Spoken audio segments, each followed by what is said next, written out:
Okay. Let's go for it. Guys. We're so here. Yeah, we are. We are indeed here. I love that this is just gonna be like the most unofficial. It is gonna be so not put together interview. No, it's not. This is just gonna be us like shooting shit. It really is. Okay, I guess we should give like an official start. Call it puberty the way my alls just dropped. Oh my god. You can't steal my line. It was so funny. I was like, I have to open it with that. Oh my god. Okay. I'm gonna steal something else. Hi, y'alls. I love that one too. That was iconic. No, I feel like if we ever get big enough to have our fan base have a name, it would be y'alls. And I put it on the fan club Instagram. Really? Yes, I did. Wow. It's the top line now. Cool. Okay. Hi. My name is Quincy Soto. And today I am interviewing the one, the only Charlotte Mar of Alls. Hey, I started this thing, and now we here. We started from the bottom, now we are here. Now we here. So, it's official. It is official that I am Alls' biggest fan. Oh, yeah. Yeah, I've said it many times. Yeah. I've had, the full band agrees. Mm-hmm. And if they don't, I'd make them anyway. Yeah. I am the Alls fan club president. You can follow us at alls.fanclub on Instagram. True. Hey. Check it out. Yes, please. And shout out Vice President Estes. Hey, snaps. Hey, Estes. Okay, and Charlotte, how would you introduce yourself to everybody? I am an artist. And that's my lifeblood. That is what I do in every facet of my life. And yeah. Okay, perfect. I don't know how else to introduce myself. Perfect. Okay. It was pretentious as hell. It really was. Anyways, so you are in Alls with 3 other members. Yes. Hunter, Leela, and Lily. Love them to death. Yes. What are all of your positions on the band and whatnot? Yeah. So, it originally had started out as me, strictly rhythm guitar, hunter.hupka on lead guitar and some backup vocals, Lily on bass, and Leela on drums. And then we had another member, Avalee, who unfortunately had to leave the band, and she was our keyboardist. But as we've started practicing more songs, we've kind of realized that, labels don't really matter. And that's kind of how we are as people anyway. That goes for life. Yeah, true. But, yeah, me and Hunter are just guitarists. It doesn't really matter. Yeah. Okay, perfect. Yeah. Let's go back to almost beginning, a little bit before beginning. Okay. So, how long have you been performing for? If you were to give an age or a grade, how long? Let's say age. Let me think. It was my first ever performance was in 7th grade, March 1st. I remember the date because this was the first performance of Shrek Jr. at my middle school. Oh my gosh. Irving Middle School, go Aardvarks, kind of a little bit. Need to shout it. We don't need to. But I would say I was 11, 12? No, probably a bit older. Yeah, 12 is probably right. 12 is probably right. But I think that winter, the winter after, the details are a little hazy. What did you do? That was my water bottle. Oh my god. You're ruining it. I know, I'm ruining the whole pod interview. Yeah. But I think either the winter before or the winter after, I started taking guitar lessons at Lincoln School of Music. Shout out Tim Woosley. He's the reason I do all this shit. And that gave me the opportunity to perform at a couple informal recitals. Those videos are awful. I'm never ever watching those ever again. But yeah, that was really like where I started, just through Lincoln School of Music. So you'd say that was probably like the experience that made you want to continue performing then? I would say so, yes.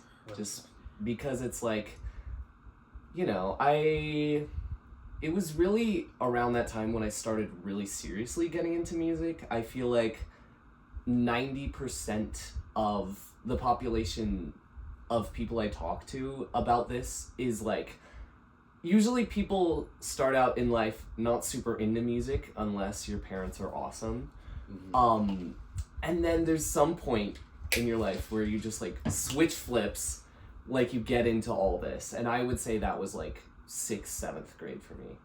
Yeah, I definitely do resonate with that, that switch being flipped. Oh yeah. For sure. I said 6th, 7th, and I immediately went, oh.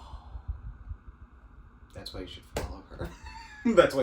That's why you should stream. No, that is not why. That's the only reason. That was dumb as hell. Yeah. No. Anyways, so some of your performance and some alls history. Mm-hmm. So you said you were Shrek in Shrek Jr. Yes. You were ensemble and understudy for Miles Tuck and Tuck Everlasting. Yes. You were the voice of Audrey too in Little Shop of Horrors. Yes. That's where we met. That's true. Yeah, that's true. You were ensemble in Legally Blonde, yes. Mary Sunshine in Chicago, Teen Edition, Sandrine in Almost Maine, and I was Jenny. Hey. Yeah, we were. Hey.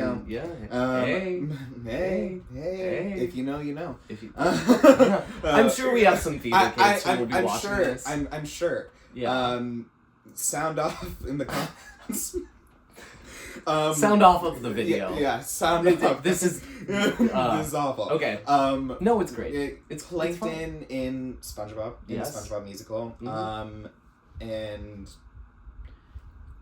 I say most recently because it's what you've played the most recently. But Adolfo Pirelli and understudy Judge Turpin and Sweeney Todd. Yes. Yes. He wasn't French. He wasn't French. And then for All's history anyways, your first November 1st, 2024 was your was it your first paid gig or your first live gig? I would say both. Both? Because I had only done open mic nights and those little like recitals. I just used that word. I don't know why I forgot it. This is embarrassing. Yeah. Just kidding. But yeah, that was my first gig, I would say, because it's the first one that more than like my mom came to. So yeah. When did you realize that you wanted to do like be a performer? Or not necessarily be a performer, but like be a musician, and possibly and then to follow up that, when did that idea of starting a band come into your realm of reality? Yeah, okay. So those two answers are absolutely years apart. I would say that honestly, if we want to really, really get down into the root of what planted the seed of music in my mind, it would be in elementary school. Mrs. Keller, she was my elementary school music teacher. Shout out B days. You know, like A, B, and C days where you like go to the different classes, whatever. But yeah, so she was the first one who, just the way she taught was super engaging. She had us like writing our own songs and stuff all the way from like kindergarten to 5th grade. So that was really what like inspired me and pushed me to do something with like my voice and just singing in general. So then going into middle school, my middle school choir teacher, Mr. Rob, Michael Rob, I know you. I know you. He really like pushed me to like really work hard at like succeeding in music. So being in choir and getting to do all of these fantastic like opportunities, that was what really solidified that I would be doing music for like the rest of my life. Like, it doesn't matter what I'm gonna do, but it's gonna have music. Yeah. Either as the main part of the job or like on the side. Right. And then, so there's that, and then we talked a bit about the beginning of Alls. Mm-hmm. And I would say, honestly, the gig that I played at the Zoo Bar, which was a huge achievement for me, that was in January of this year. Yes. I think so. January of this year. That was what really flipped a switch for me. I had been considering like reaching out to people and starting a band, but really after giving that performance, I was like, if I really want to go far with this, I'm gonna have a group of people behind me to bounce off of and just bring the energy up on stage. So it was that night actually that I had posted on the formerly alls.theartist Instagram account. I still occasionally look that up instead of alls. I know, yeah. It was like, it's just like in my head, and I'm just like, that's not what it is anymore, guys. Mm-hmm. But it was that night that I posted on that Instagram and my personal Instagram being like, hey, if you know any musicians, or if you are a musician, hit me up. Mm-hmm. And I got reached out to by Hunter and Lily, and actually Estes reached out to me being like, hey, I have a friend Leela, she's a great drummer. So then we got in contact that way, and it just like shot off from there. We made plans that got out of the group chat. Hey. And that's the main thing in planning rehearsals. If you are wanting to start a band, you watching this, make it out of the group chat. Please. If you talk about something and then it never happens, then it doesn't count. Yeah.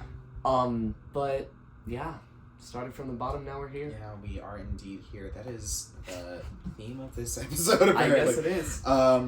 What has been your experience as a young up-and-coming artist? Like, has there been any experiences that have provided more inspiration, such as the Zoo Bar, Mm-hmm. or are there things that have been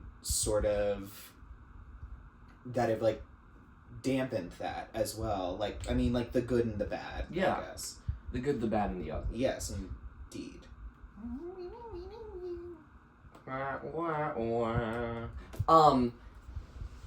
I'm really glad that we stopped that bit right there, because otherwise I would have entirely forgot the question. So it was, and now I've forgotten it. Okay. It was, no, I can get it. It was what have been some inspiring experiences, and the bad as well. Okay.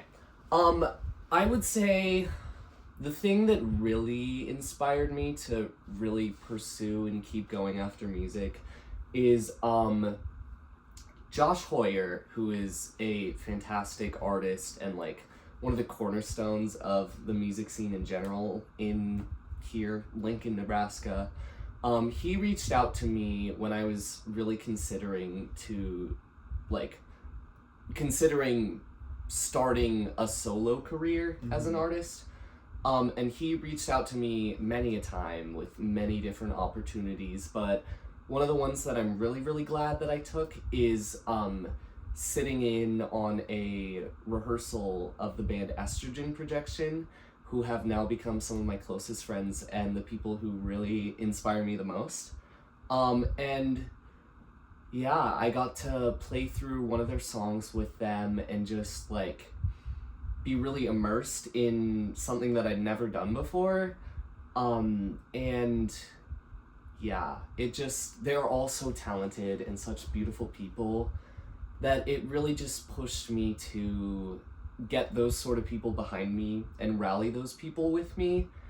And that was really, really good going into my first couple of like solo gigs, because I started meeting people like Josh Hoyer, like the members of Estrogen Projection, who really have helped guide me in the right direction and like helped me to figure out what the hell I'm doing. Mm-hmm. Yeah, for sure. And what I'd say about the dampening experiences is sometimes you give a performance and you know it's not your best, and it sucks. It really sucks. But what I'll also say about that, and I can see your nods of recognition, what I'll also say about that is those are important lessons. Like, I played a gig just 5 days before the first full band gig at the Juice Box. I played a gig at Duffy's Tavern, and I was not feeling good. I was pretty damn sick, and I was like, okay, I just need to power through.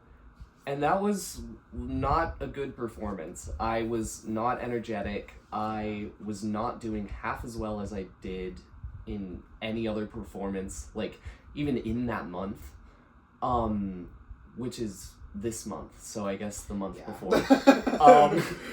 But it was important because it kind of taught me to really look out for myself firsthand, because nobody wants to see somebody singing who, like, has to cough every other song, like, even every other second, just, like, But, it taught me to put myself first, and definitely always that balance for a performer is because you want to just keep powering through for the performance, because you don't want to let down anybody. You, like, set this expectation. Gummy worm.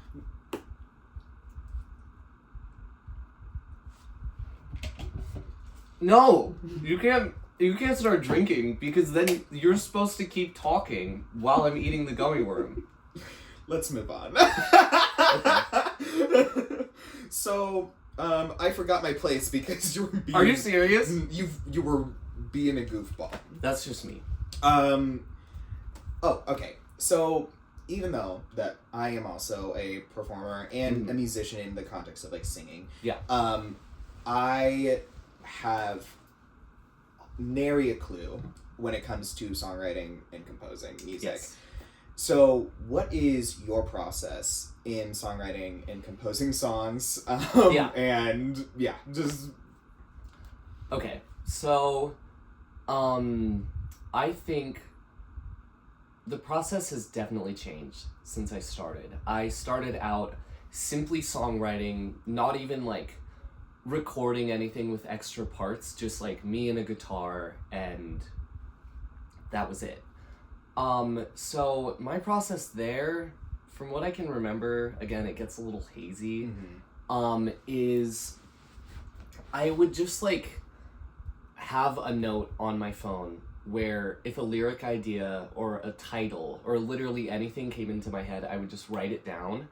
And then, actually, with my guitar lessons, my teacher was like, hey, you should write a song a week, and I'm going to hold you to that, and if you don't come into this space with a new song every single week, then I will be kind of disappointed in you. And that pushed me to write a lot more, which is the main important thing about writing, is you have to get all of, like, that crap and stuff you don't feel good about out before you can really get to the creative stuff and the stuff that you really enjoy. But I would say that my writing process back then was mess around on a guitar, see what sounded good, and then take little pieces of lyrics and stuff that I'd already written, just, like, shove them into that song at whatever point. And just, it was very, like train of thought, like, just writing down whatever I thought of. And that song, that process, produced some good songs and some bad ones. Like, my first couple songs were not awful, and then there was a really, really bad one, and then Cokes. Like, and Cokes is one of my most popular, and I say because it's still, like, a solo song, like, it's not a full band thing yet. I just want to preface that because it's not, like, my band, it is the band, if that makes sense. But yeah, so since then, the process has changed to now that I've started recording, like, guitar, and I'm gesturing to my guitars, but you can't. You probably can't you see can't them, see but them.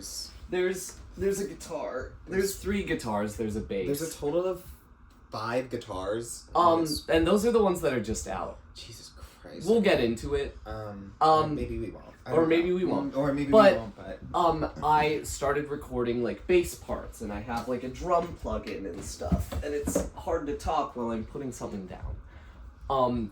But I would just, like, you know, start recording a song, just, again, going with the flow, seeing what sounded good, adding little lead guitar parts, whatever.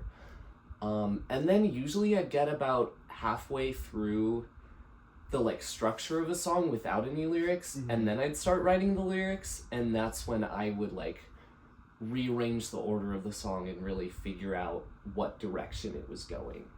So it's definitely still a process that's a little all over the place, but I think it's going to continue to change and evolve, especially as I start writing with the full band, because so far all of the songs that we know are ones that I've, like, got all the tabs and parts for and just sent them out and been like, hey, this is the song we're learning next. So yeah, it's definitely, it's something that I kind of struggle with, honestly, is writing stuff that means something to me, because I'm super critical of my writing, and I mean, I think that makes sense. Like, you're always your own worst critic. Oh, yeah. But, yeah. Interesting. I had a question, and then it disappeared. Damn it. Yeah, I know. This is... Maybe it's in here. Guys, anyways, I'm not a professional interviewer for a reason. Anyway, We're not professional. We're not professional. I'm not getting paid for this, clearly. I'm not getting paid for this. No, unfortunately for both of us, we're not getting paid for this. Yeah. Okay. As a fellow queer person, boom. I know that being queer and one's own queerness heavily affects the art that they create. With writing, for me, it's like writing and singing and theater. But how it is very clear that your queerness affects the lyrics you write. Excuse me? I'm sorry that I offended you. No, keep going. It's very clear that your queerness affects the lyrics that you write and the songs that you write. But how... This question was weirded Guys, we have to... That's really unfortunate. We have to end it. It's in the edit. Cut that out. No, it's not getting cut. I'll just read this question verbatim. How has your queerness affected the lyrics you write, and then in turn, the music / the sound you put to words? Yes. Okay. Well, when you boil all of my songs down, if you could describe them with a single sentence, they're gay. Everything that I write about is gay. Whether it be trans, whether it be lesbian, whether it be about getting called gay. And it's just something that is really hard for me to express with words, is a lot of my feelings about queerness. And so I think in a roundabout way, explaining it through vague descriptions of situations that have happened to me, and just writing in general, like, about these extremely strange feelings that I feel, because I feel like queerness in itself is queer. It is weird. It is weird. There's so many different things. It's a giant puzzle that I don't think is ever going to be completed. Like, there's so many pieces that play into it. And I think that's beautiful, and that is why I write about it, is because I want to write songs that, first and foremost, like, are songs that I wish I had been able to listen to as I started my journey of queerness, whether it be, like, all the way back in elementary school when I thought I was a gay man, all the way up to literally right now when I have like a crush on a girl that I think is pretty and she doesn't like me back. Well, that's gonna be a song soon. I mean, it's already. It's half the songs. Yeah, it's all the songs. It's like all's the songs. No, but I just gotta ignore it and we gotta move on. Yeah, we have to move on. But yeah, I think queerness definitely it impacts the lyrics the most. And then it also impacts the music because I listen to a shit ton of queer artists. Like, Estrogen Projection, first of all, is the most lesbian band I've ever heard. And that's how I want my band to be, and that's what we've all agreed upon. And Hunter. Hunter's actually the one who is campaigning for us to be the lesbian band. Of course he is. Because he is, and he's a goofy gaffer. Yeah. And we love him for it. But, yeah, listening to a bunch of queer artists, like, if I really sat here and listed all of them, I mean, some of them are on the walls. Like, this is Glass Beach, who is queer. Los Campesinos, who is all over, is my favorite band. Shout out to my day ones from Tumblr, if you're watching this, because that is how you know me. Los Campesinos have, like, spoken out the most, even more than some queer bands, in support of queer people. And so, excuse me. I think listening to that and the art that queer people make is something that really influences me and I find the most fulfilling and beautiful. Gorgeous. Yeah. Before we... Sorry, this is very unprofessional. It's all good. I need to check where we are on this video, guys. Yeah, it's all good. Guys, we're only at like 30 minutes. Really? I know. Okay. So... This is also a miscellaneous question, but yeah. It's here. Okay. It's here, it's queer. It's here, it's queer, and we're gonna get used to it. Is that the end of the phrase? Have you never heard that? I have not. We're here, we're queer, get used to it. Yeah. Also, I think I can see in the reflection you might need to scoot a little more. Yeah. Guys. Yeah, you're good. There. Just a tiny bit out of frame, but that's alright. It's fine. Were there any tracks, albums, or EPs that had alternative titles? Okay, so, it's not like a loaded question. Right. I have a lot of things to say. Okay. I think. So, All's Well That Ends, I kind of feel bad about, that album title because it is directly lifted from Los Campesinos. I have the vinyl record right here, and you can see that it says All's Well That Ends right there. So I don't regret that being the title. I wish I'd come up with something on my own, but that's also in a roundabout way that we're not gonna get into. That is why the band is called Alls. Yep, I know that lore. Yeah, and it's not really lore, but yeah, so that one, it never had alternative title, and I think I'm gonna go blanket album, like go through all the albums, and then I will try and think if any songs. Do you want me to, is there a separate question about songs that got cut from albums? Because if not, I can talk about that too. I don't think there is, but like you definitely should. Okay, yeah. Okay, so All's Well That Ends, and then I don't know what I was doing when I made this title because the whole fun fact about my second album, the whole reason that the title is so damn long is when you shorten it. Is this Sappho? It's Sappho. She as I almost know it. Pathetically. No. Yes. Guys, pathetically. Guys, we know it. Guys, perfectly hollowed. Only Ever Lies. There we go. No. Loves. Only Ever Loves. Fuck. You were so close. God damn it. But yeah, the full album title is She as Pathetically Perfectly Hollowed, Only Ever Loves. And it is and extremely, what's the word I'm looking for? Long. Extremely long, and then, like, I said the word earlier, just, like, it's uppity. Yeah. It's a full of myself title. So now I've come to just calling that album Sappho. My plan for if I ever do a remastered version is to literally just, on the album cover where it says that long title, just write Sappho over it, and that's what I'll do. But that one never had an alternative title because I was like, oh, this is a great title. Guys, I cooked.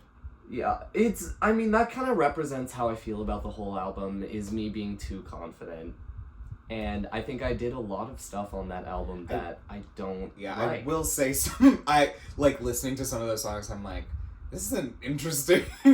I was like, this is just an interesting feeling of song. Yeah. Or I was like, the Charlotte. I Need You, Need Me. That is the third song on the album, I believe. And it is not something I tried to write a shoegaze song, if you know what shoegaze is. And that is not how it turned out, and it turned out bad. And then, The Words We Never Said is the third album. I think that was always going to be the title. After writing, 3 or 4 songs, I was like, I really like this phrase, so that is what I'm going to do. So that was never going to have an alternative title. And then, fun fact about Maroon Departed, the upcoming album that the reason we're here to talk about, hi Mom, is sorry, my mom just walked past the door. Do you want to say hi? Sure. Yeah, come say hi. Yeah. It's just a video.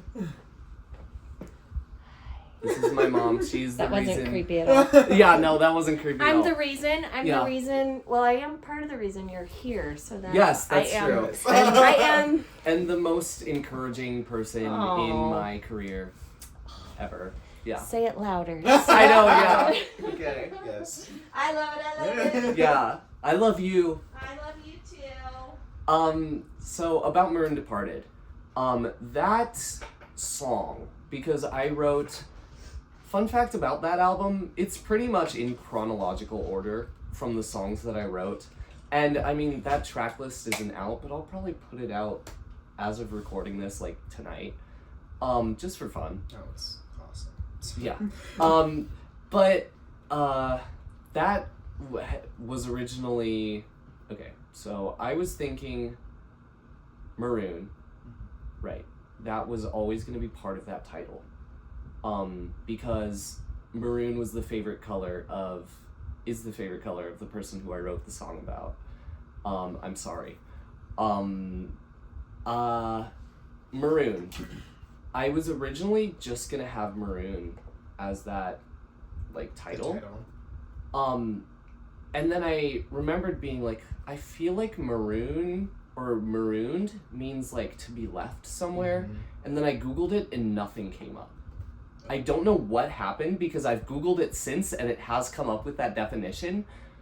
But I was like, okay, then I'll title it Maroon Has Left Me. And what you'll notice about Has Left Me is that it has the same amount of syllables as Departed. And I think Departed is the word that I was looking for. And so once I came up with that word, I was like, oh, hell yeah, that's the album. And... yeah, so that one never really had an alternative title because it was named after one of the songs that I find the most, most representative of the album is that title track.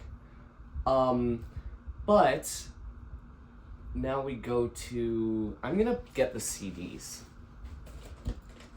otherwise known as compact discs. Those don't exist anymore. True.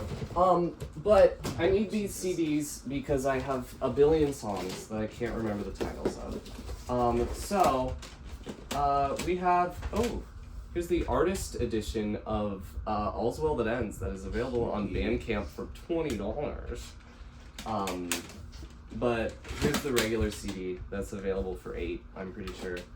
And then it's Untitled. That was always going to be the title. I just thought it was cool. Goodbye to Us. Yeah. Oh, we were looking at cut songs. And I guess the titles of this. But all of these titles were going to always be the same. I don't think any songs were cut from this. I had a lot of songs at the time that I could have included, but I just feel like they weren't up to snuff with everything else that was on this album. I say album just because it's cool to say that I have 4 albums rather than 3 albums and an EP. Or I guess 2 EPs, but whatever. Whatever, we don't care. Yeah, we don't care. But yeah, I think this was always going to be the track list, no matter what. I mean, on these CDs there is 2 bonus tracks, if you didn't know that. But they were just songs that were never going to be on the full album. This is Sappho. She has a billion songs. Lottery. Fun fact about Cousin and Daughter. I was going to name this song Gay Cousin and Gay Daughter. All apologies. Parts 1 and 2. Jesus Christ. Well, yeah. All of the song titles on this album are so long. But the service that I was using to put out the songs didn't accept the parts 1 and 2 part of it. And about the Gay Daughter part, I was just not fully out at the time, and I was like, do I want to chance it? And I was like, no. And then I think I did have a song on here that I cut. Oh gosh. It was about fire. It was something about fire, and it was a very, very heavy song for the time, and it's just not something that I felt fit the vibe. This is The Words We Never Said. It has all of these songs. I do really like Autopsy of an Everyman, How Dare They Call Me What I Am, because that song haunts my Spotify. It's so good. It's so good, but I will say it does annoy me because it just comes up every single time. I'm just guys, please. Guys, give me a break. But fun fact about why this has a title and then a caption. Both of these were going to be the title at one point or another. And I was going back and forth very, very heavily. And then I was just like, let's just do both. Yeah. Yeah. I don't think there's anything else I really cut from the album. Another fun fact about this album that I didn't realize I was doing, but that I did, is there's 3 songs on this album that start with the letter P. There are 3 songs that have a question in the title. And that's just a fun fact. Even though I'm loving this, I think we need to move on to talking about Maroon Departed for real. And speaking of, here it is. There it is. Yeah. So this is the section where I geek out about Maroon Departed because it's fantastic.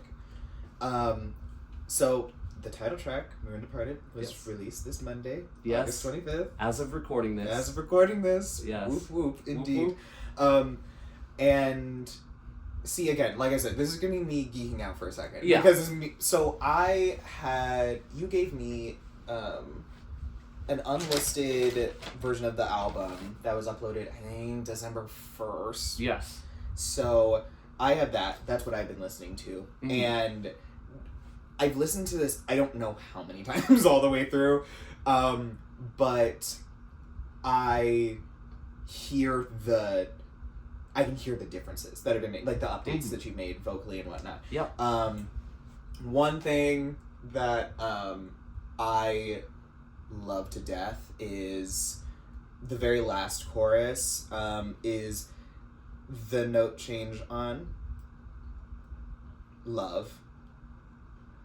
I gave into a love that wrapped. Yes. Yep. I was like, when you did, I remember you doing it for the first time at a gig, and I was like, oh, maybe it's because, I was like, maybe it's just too high. But I was like, and then you just kept doing it. I was like, this sounds better. Yeah. This sounds a lot better. Mm-hmm. So I'm assuming that song was it a total re-record, meaning not, because obviously here the main vocal line has been re-recorded, but did you also re-record the harmonies or just main vocals? I on the CD version, I had not had time to re-record the harmonies, but as I've been going back and looking at all the songs on the album and looking at what needed to be re-recorded, the backing vocals did need to be re-recorded. And now on the single version that just got released, there's one of my favorite parts of that final chorus in the single version specifically is on the last line that I do, there are two, if you're wearing headphones, there are two whispery, raspy, like almost like metal growl things that I'm doing. And it gets me. And that's why I included it, is because I enjoy it. Yeah. What I'll say about re-recording the instrumental is essentially everything that I had recorded from day one of writing the album has stayed. I think I've re-recorded maybe, like, now, within the past couple weeks, I have not re-recorded anything. The way that this album is coming out is the way that it's been for the past couple months. Great. I've listened to this so many times. So it's an hour-long album. It's an hour-long album. I would listen to it during passing period. Yeah. So, and I'm like, by the end of the day, I'm like, okay, it's been listened to. Yeah. And so I'm like, there's like little things that I noticed. And one that just came to my brain, was just when you were talking about like the like growl and grit that's in there. Something that I noticed on, at least for bottle caps and poker chips, is I don't know what is being said. There's a middle bit. Does it? Okay, because that is not on the album. It's on the soundtrack. Ooh, okay. It said, I swear to God, it sounds like "Fill This In." That is what it is. That's what it is. That's what it is. Okay, so the reason behind that is when I was recording putting this out unlisted, because the original plan for this album is to have so many of my friends on it in so many different ways, and that just kind of didn't end up shaking out. I had a lot of stuff that was happening at that time too. Yeah, everybody was very busy. Yeah. But the reason that it says "Fill This In" is because I wanted to get out just like a pretty good version of the album, and I needed to fill that space. So it's so fun. Okay, in the specific bottle caps and poker chips, it's like this little instrumental bit between a couple verses, I'm pretty sure. And I just go, fill this in, fill this in, fill this in. And it's for like 8 measures. And then it goes into the chorus. Yeah. And then I'm just like... No, I'm so glad that you brought that up, because retrospectively, it is so funny. It's so funny. Low-key, you should keep it in. Unfortunately, I think I've already deleted it. That's still hilarious. I know. And it just like came to me. I was like, yeah, I forgot about that. I know, yeah. Okay. Now. Okay. Whew. Now we're back. We're back on track.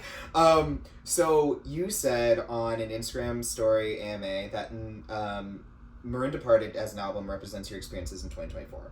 How did those experiences mold the trajectory of the album overall?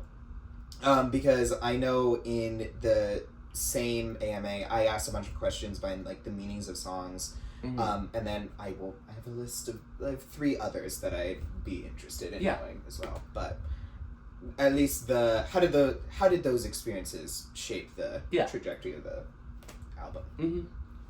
So the whole reason this album got made is because, and this is gonna sound really serious, but it is not that serious. In like March-ish of 2024, I think it was, I was in the musical Legally Blonde. No, it would be March of 2023. No, that's March of 2024. March of 2024, yes, I was correct. Oh, no, yes. it wasn't. Okay, I know. so yes. Okay. I was dancing because it's a musical, and I landed on my foot wrong, and my kneecap slid out of place, and a bunch of other stuff that we don't need to get into. And I needed knee surgery. And so I got the surgery done, and I was rotting in a bed. I can see it from here for like 3 weeks. I did absolutely nothing other than play video games. Barely eat anything. I didn't shower for the first 2 weeks. And then the first time I tried to shower, I nearly passed out. So that whole experience of extreme boredom is what a lot of the songs on the album are centered around. I think the most potent example is the Numbug Infestation, just because it is about being numb and about feeling all of these opportunities leave you, whether it be hanging out with people, whether it be like just living a normal life. Because not to be like all sob story about it, but that was like one of the worst times in my life, was just sitting in a bed day in, day out, like doing absolutely nothing. So when I say my experiences in 2024, that's the main thing. That's what really started like my writing about it. And then also there was just like a bunch of stuff about a bunch of political stuff that happened in 2024 and has continued to happen. And what's tough is like there's always a part of me that's like, oh, I don't want to get into politics. I don't want to be political. But at this point, I don't think you can. Yeah. I was like, I don't think you can. I was like, you're a queer artist. Yeah. I was like, no. My existence is political. So, like, fuck ICE, free Palestine, fuck Trump, all that shit. Retweet. It doesn't matter what it is. If it concerns human rights, fix it.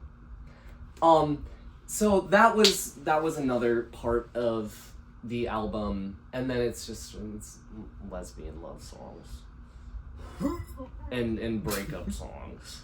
But yeah, I would say those are what mainly shaped the album into what it is. Okay, so some questions for some songs that I was interested in. The first one that I have on here is Bottle Caps and Poker Chips. Yes. Indeed. Yes. Yes. So Bottle Caps and Poker Chips is about the experience of laying in bed and doing nothing. I want to pull up the lyrics because there's some stuff that I want to specifically mention. Dr. Pepper, I do remember. Yes.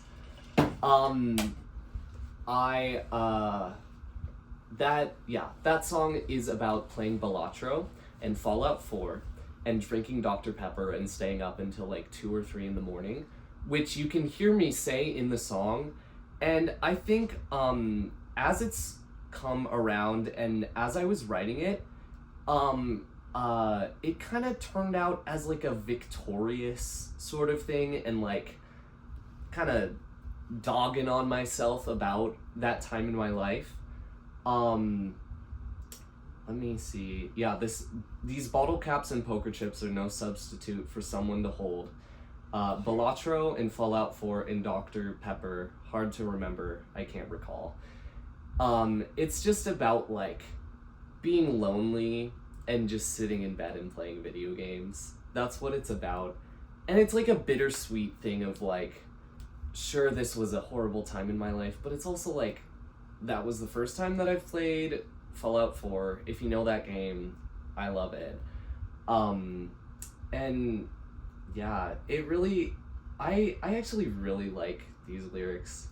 Digital gaze, a permanent ailment to conquer with daily meds. I choke them down because after surgery, you're gonna be taking a shit ton of meds. It's 1 a.m. and I am left alone as if to die, but only to recover. It is a banger. It's definitely one of my favorites. Yeah, I'm super excited for that one specifically to come out because I know a lot of I say my because this is the last solo album. I need to get used to saying the band, but like like our audience, it's gonna really connect. That is a fantastic song. Yeah. What about the Windmills Stand Still? Okay, so the Windmills. Oh. Yep. Mm-hmm. The Windmills. Is that video of Benedict Cumberbatch on like the on like a nature documentary going penguins. Too niche for me. Anyway, so this song is The Windmills Stand Still. It is based on a poem that my friend wrote for English class. Yes, in freshman year. And it was a poem about me and my partner at the time, and if like, you know, we got into a super post-apocalyptic in the government sense world where I had been like executed for being trans. That was like my idea for it, and it's just like they're very, very vague lyrics. I kind of want to know what I was exactly thinking.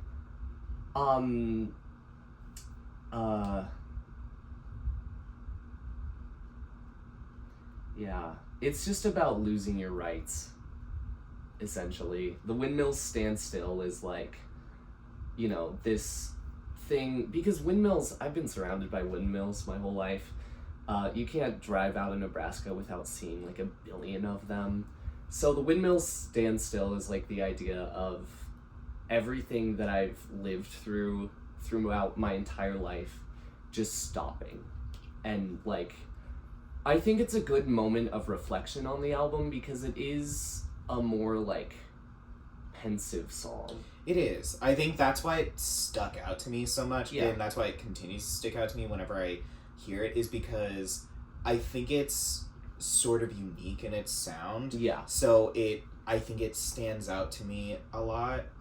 So that's why I was like, I wonder what this is about. And because the lyrics are vague. And so it's like, it's hence why if it came from a poem, it's very poetic. And yeah, it's like, exactly. So like the interpretation is like, who the hell knows besides the author? I know, and I don't even fully know. I feel like there's a lot of these songs were written in like one session of me being like, oh, and this, and this, and this.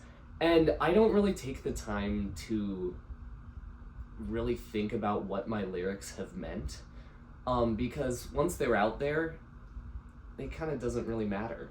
Like, as long as I feel good about performing them, and like, yeah, it's just not something I think about. But I think it's definitely one of the more experimental songs on the album, just in the sense that the lyrics are way different than anything else that I've written before or that is on the album. Right. I do have one more song. Again, I'm gonna check this one. Just yeah. Okay, guys. Oh, I'm coming around. Oh, we're at 53 minutes. Oh, we're not even at an hour. Wow. We're having a great time, guys. Yeah. Okay, scoot. What was that? Scoot a bit more, I think. No, you're good. What was that? This is gonna be an awful posture checker. I'm gonna end up watching this back and I'm gonna be like shrimping it up over here. I'm one in a trillion. That was awesome. Thanks. Yeah. The last song I had on here was Curb My Enthusiasm. Yes. So that is one that even now, I still have not fully... There's some things I want to re-record on that song just because it's not something that super connects to me.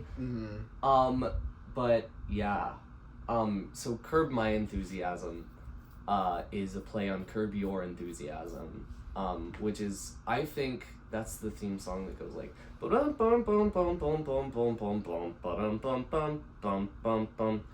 what I remember.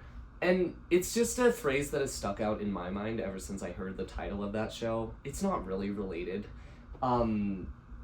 this is just, it's a really sad song. It's just a song about, like, thinking that because I'm trans, no one will love me. That's really what it is about. And just, like, making all of these connections with people that you think are meaningful and that you think will lead to a more romantic context, if that makes sense. And then it's just, like, not right.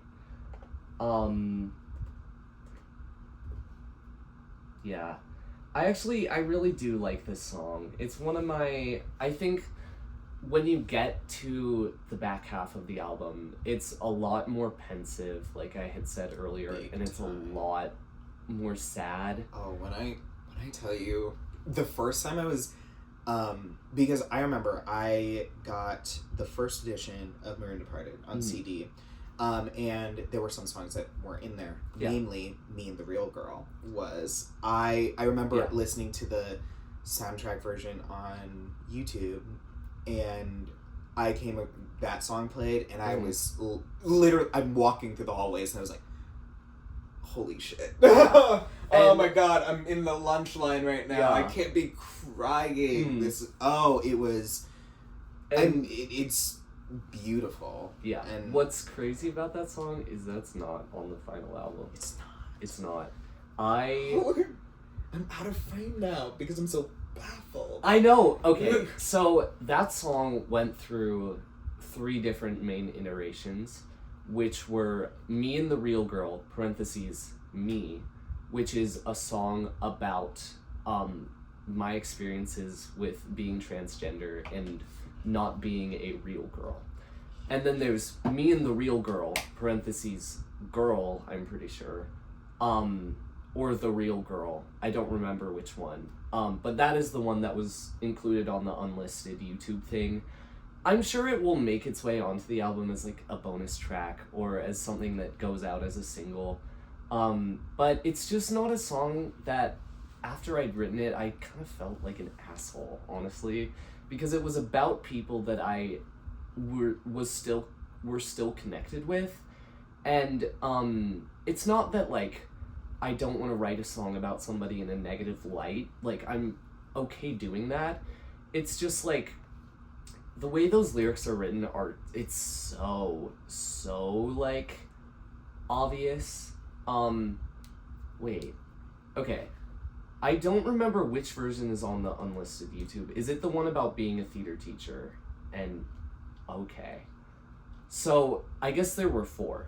Because Me and the Real Girl, Me never really went anywhere. Yeah, because I was like, I think it is just titled Me and the Real Girl. Okay. Like, there's no parentheses or anything. So, Me and the Real Girl, I guess the version that's on the YouTube version, is a song about being trans and being trans in America and what I wanted to do with my life, still want to do with my life. You know, I'm figuring it out. But,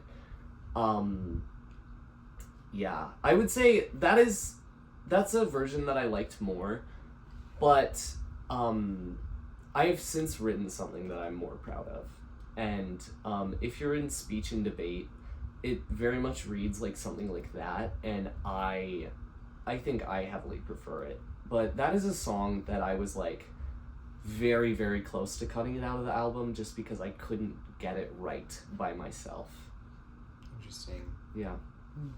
Intriguing. The last question I had was because there are. Are you thinking of the interludes? Yeah, I am. I think there's 6. There's 6? I was about to say 7. I was like, I can't remember. But anyways. Hold on. Oh, yes. Closing number, interlude 1. Stoplight Daydream, interlude 2. TV Glow, interlude 3. Say Nothing, interlude 4. Honey, interlude 5. Leaving It Open, final interlude, so 6. Okay, so is there a particular reason why the album starts with an interlude called Closing Number versus and then the final interlude is called Leaving It Open?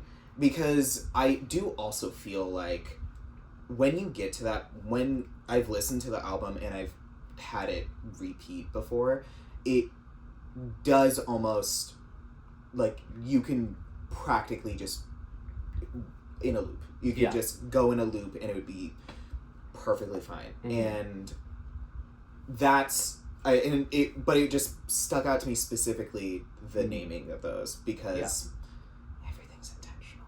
Yeah. Unless it's not, but everything's intentional. In this case, everything is intentional. So I knew going into this album that it was going to be heavier, just because that's the space where I was in my life. And I really wanted to not like exhaust people, because I've listened to albums, and I think Sappho kind of falls into this category where you can kind of get burnt out really easily listening to super similar songs.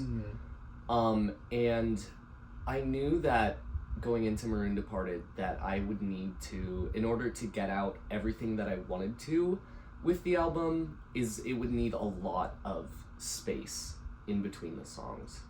So Maroon Departed is kind of sectioned off into 4 sections. I want to talk about them more because I think it's conceptually pretty cool. And also, I love all the interludes. Because there are times where on albums they'll have interludes, or they'll have like these just almost strictly instrumental songs.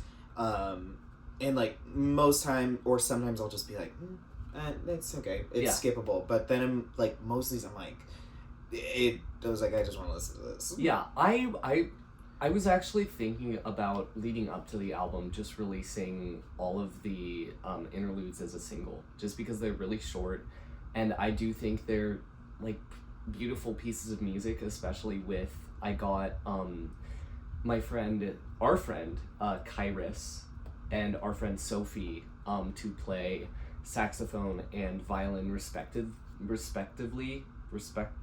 Yes, respectively. On a couple of the songs and on some of the interludes, and I think it really pushes them over the top. Like I think they're just as meaningful as any of the songs with lyrics on the album. But the first section is Numbug Infestation and Maroon Departed, just because those were the first 2 songs I wrote for the album, and I felt like they had to be together. And then Stoplight Daydream I kind of include in there too, just because it's like, that was the 3rd song I wrote for the album, and I also thought it was pretty damn beautiful. And then Wishing Talking, Bottle Caps and Poker Chips, Cokes 2.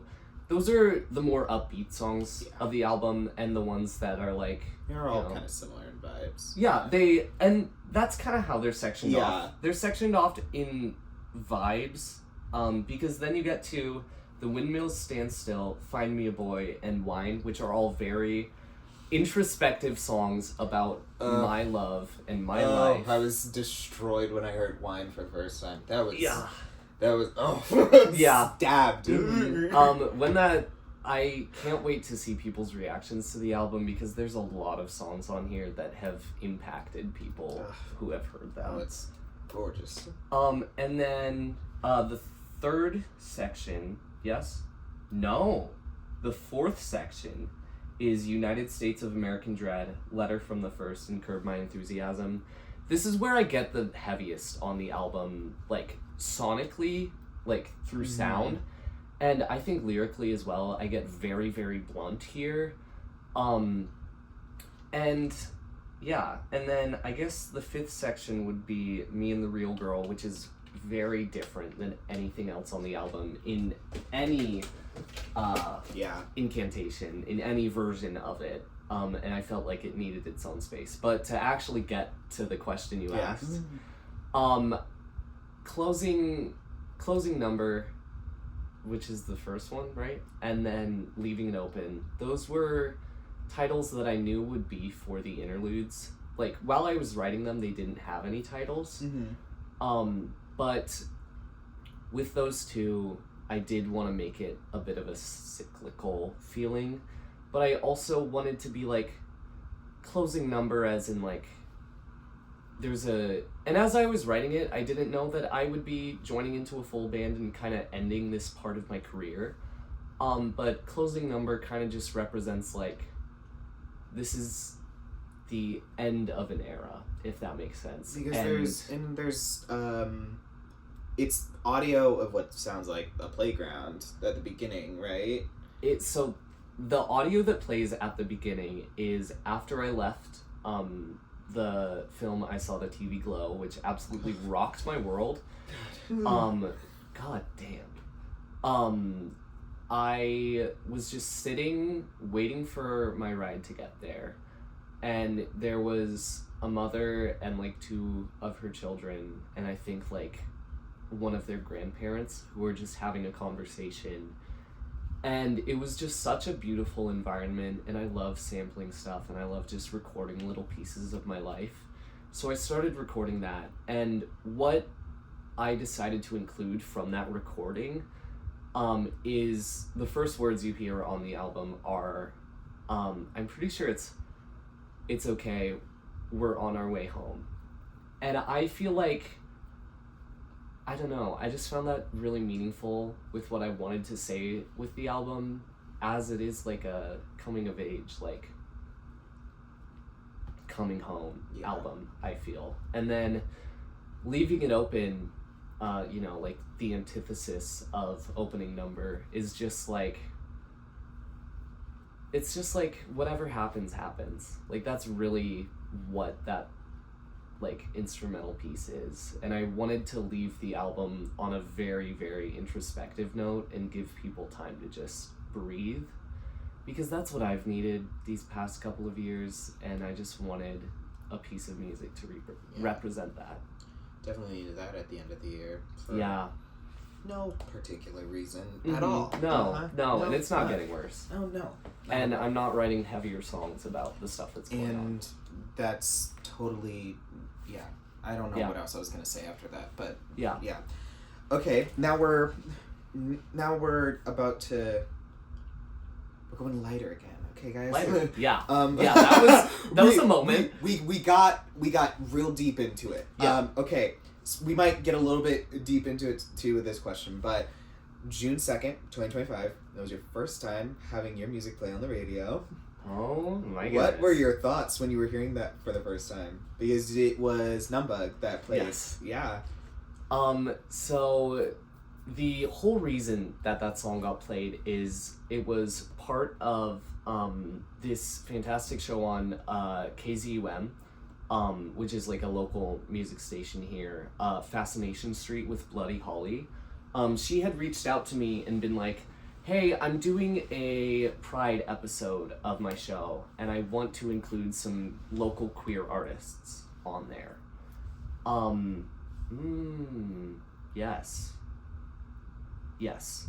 Okay, I wasn't sure if, yes, it was the queer. Okay. Mm-hmm. That was just a that's a brain fart yeah. slip, whatever. But yeah, so being reached out to by a trans woman to play trans music on the radio, which as a kid I grew up hearing, like, and nothing against these guys, but like Ed Sheeran, like Justin Bieber, like all of these people who were very strictly straight white and cis. man. Yeah, exactly.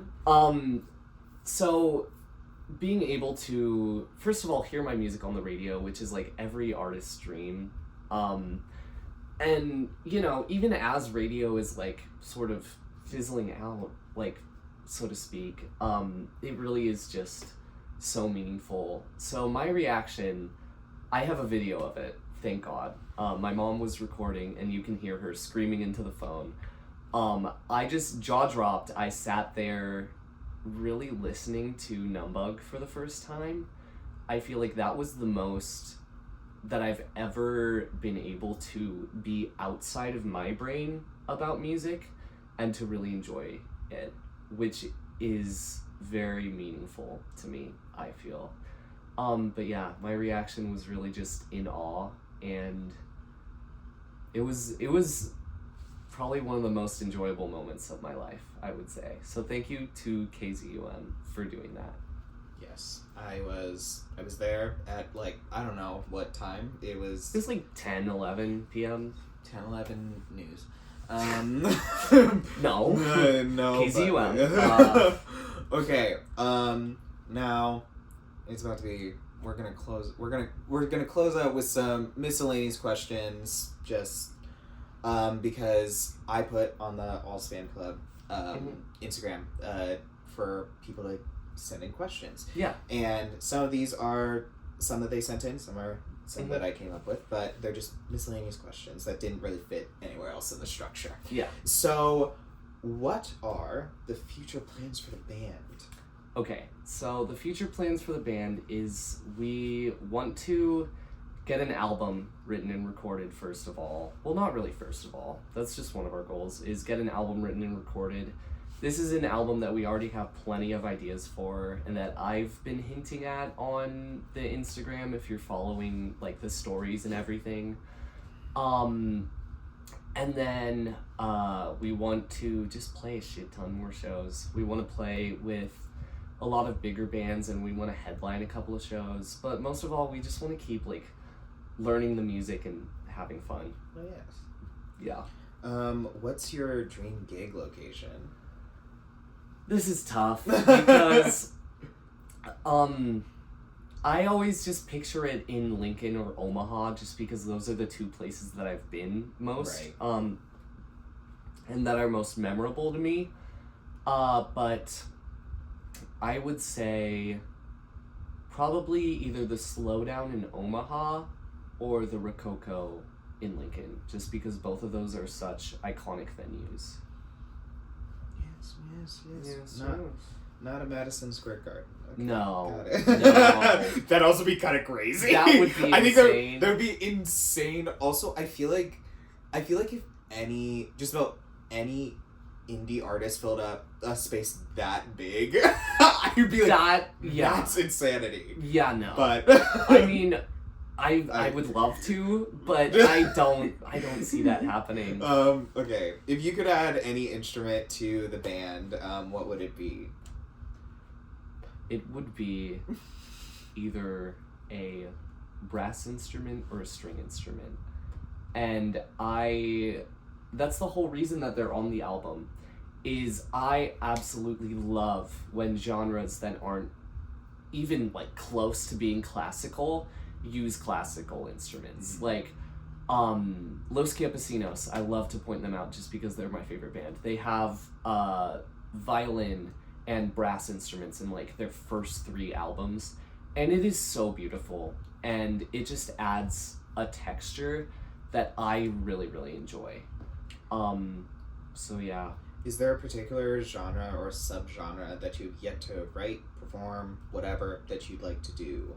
Like, anything, or if there's, like, a genre that you'd like to perform in general, whether with the band or not, outside of the indie punk Midwest emo genre that you...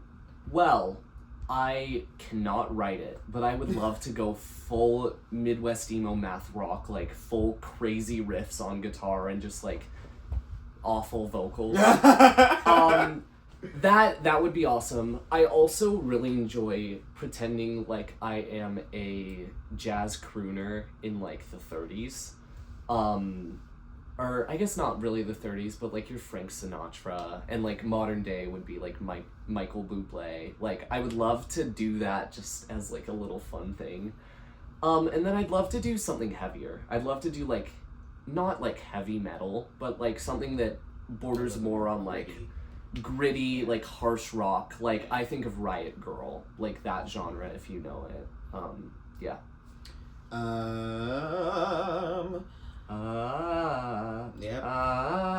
We warm up well. Yes. Shout out Riley Hanger. Oh yeah. And Christina Doctor. And Christina Doctor. True.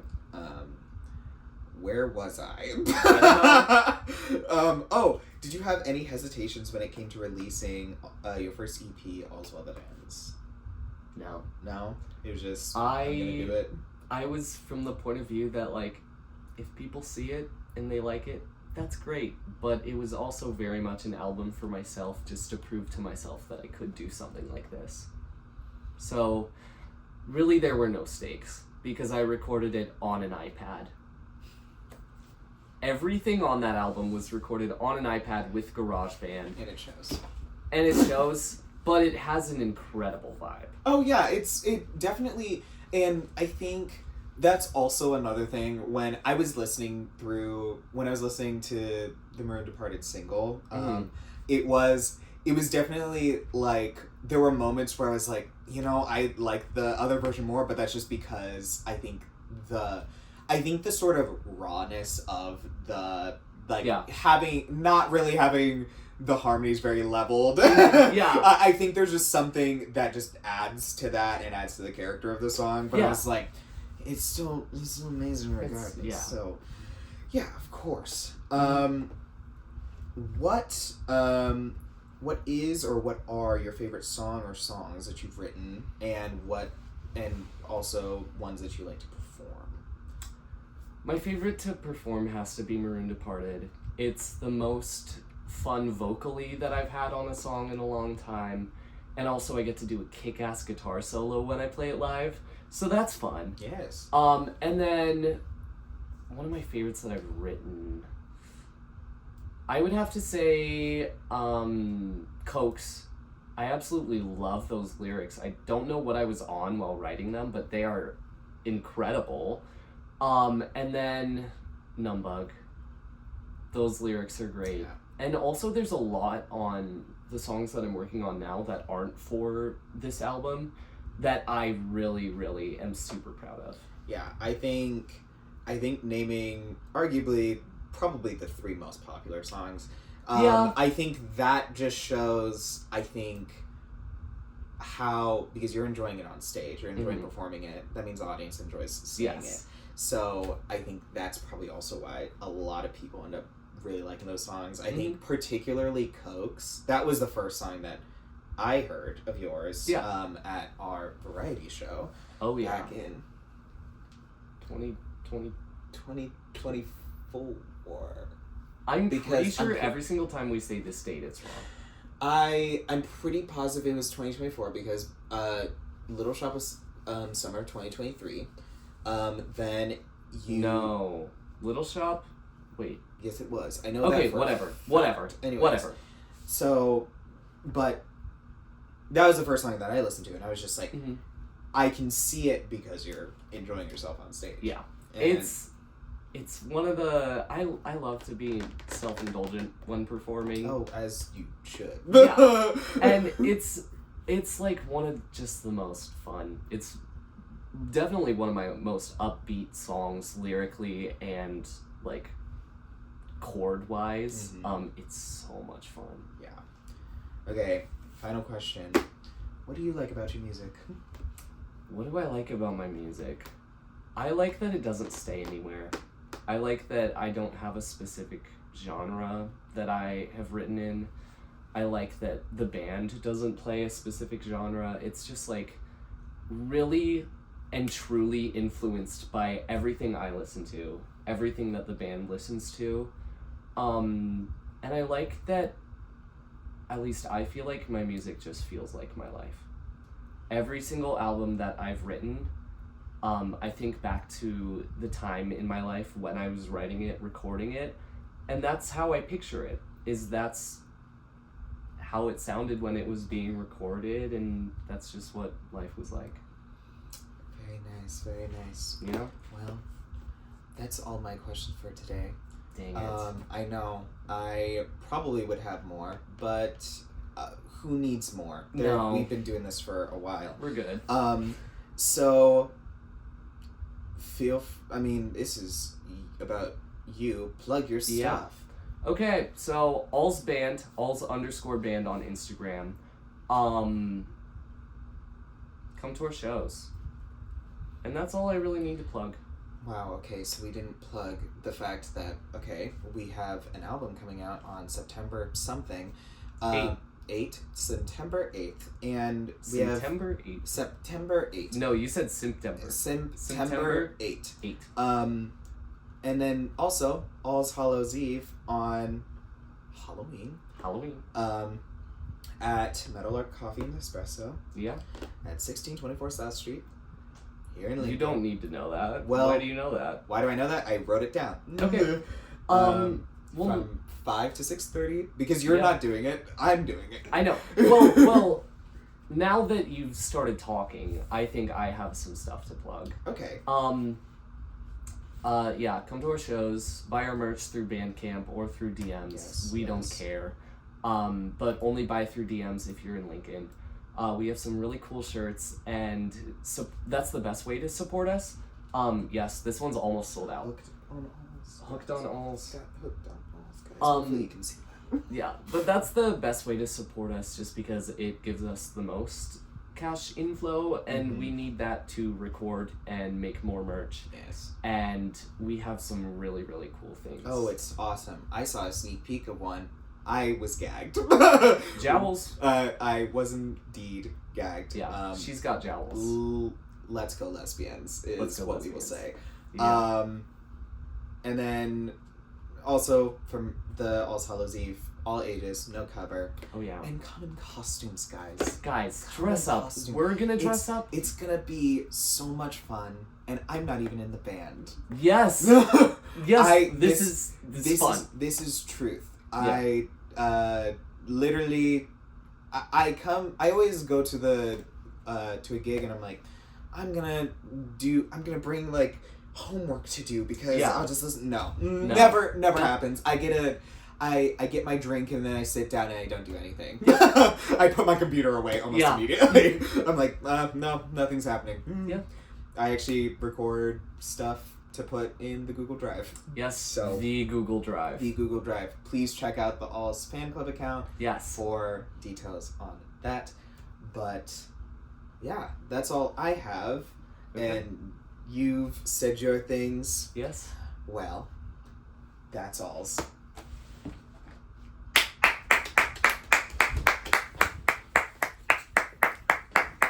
Yeah. You're so out of frame. Peace out.